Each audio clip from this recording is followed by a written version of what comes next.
rolling. This next guy coming on stage, very funny. So clap it up for Dick Swenson, everybody.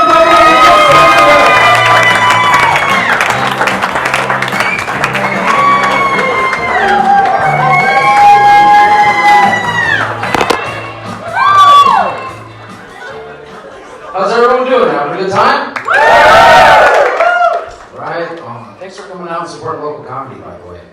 I'm in my 50s and now officially middle-aged. Yeah, biological decay. It's a mixed bag at best. I'm becoming something of a misanthrope, and if you don't know what that word means, congratulations, you're part of the reason why. I am mellowing out. Things that used to piss me off don't. I stopped flipping people off when they cut me off in traffic. It's just not worth the aggravation, right? Instead, now I point to them, then I point to my dick and make the international motion for blowjobs. People use our fucking shit. It's great. I highly recommend trying this. I mean, and they act so comical, it's impossible to stay angry. It's a win-win. So, biologically, it's a different ball of wax. I mean, I look good for 53.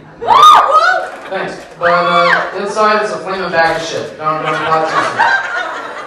So, I've entered a period of my life, apparently, where I wake up with injuries I didn't have when I went to bed. You know, I understand a stiff neck or a sore shoulder, but how the hell do you sprain your ankle in your sleep? That's pretty bad. So, it really sucks. My back's jacked up. I'm actually going to have surgery later this year, but probably the biggest problem I'm dealing with right now are my balls. You know, for the first 30 years of my life, I had a match set. Got them at the same time at the same place. You'd think they were twins. And then somewhere around 35, unbeknownst to me, they decided to part and go their separate ways. Now they look like Danny DeVito and Arnold Schwarzenegger from the movie Twins.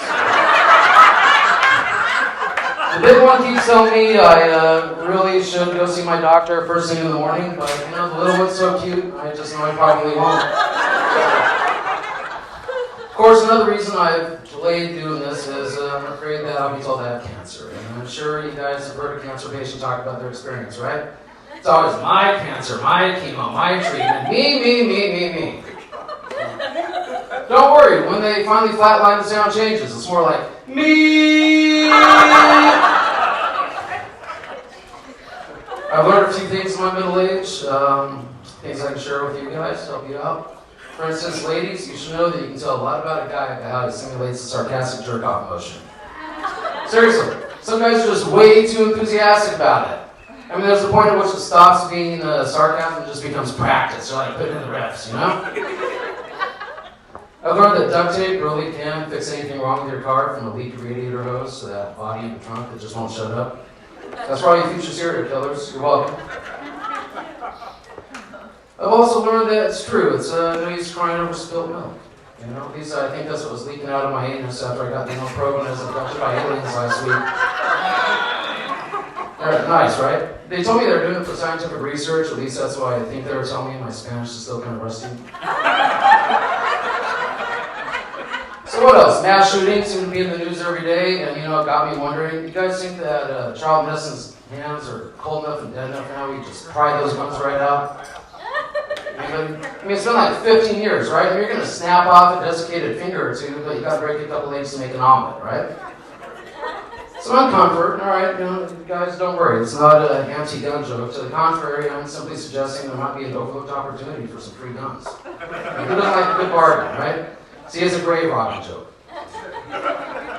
So my wife and I, my wife's here tonight. The 102-year-old grandmother, by the way, is mine. She's not Indian. She's Hispanic and white. So, anyways, we've been married for 22 years, and work made it impractical in that time to have kids. So we got a cat, as I'm sure many of you know. You know, they become family, right? They become our children, especially if you don't actually have children of your own. And he's the only son I've ever known. And then sometime back, he got really sick and almost died. And I'm not a religious man, but I began praying in the shower every day. Problem is, it's also a woman where I jerk off. So I ran into something of schedule conflict. It just felt really weird doing them both at the exact same time, you know? At least for the first couple of weeks. Let's see, we got solar coming in, which I'm stoked about. That shit's expensive, which means we've had to put off a couple planned expenses this year, including our first real vacation in 6 years. But I've learned a couple things in the name of compromise. For instance, I've learned that you can simulate a drunken trip to Hawaii if you drink a lot of Mai Tais, lay down some palm fronds while your wife spits in your ear. It's not the same thing, but if you have enough Mai Tais, the experiences aren't completely different either. Instead of buying one of those new electric self-driving cars, I just started letting go of the wheel of my own. And if it runs into something or someone, I just tell them it's still learning. That's how artificial intelligence works, right? So in that 22 years of marriage, I try to be a good husband. I've never cheated on my wife once. I just don't say that because she's here tonight. It's the absolute truth. In fact, I can say in all honesty, I've never so much as sent a sealed dick pic to anybody once in my life. And there's not that many of us left. I did, however, once throw one in a greeting card. So. Happy Mother's Day, Mom. I draw them in all our greeting cards. Folks, that's my time. I want to thank you very much. You've been a great crowd. And enjoy the rest of your evening. Have a good night.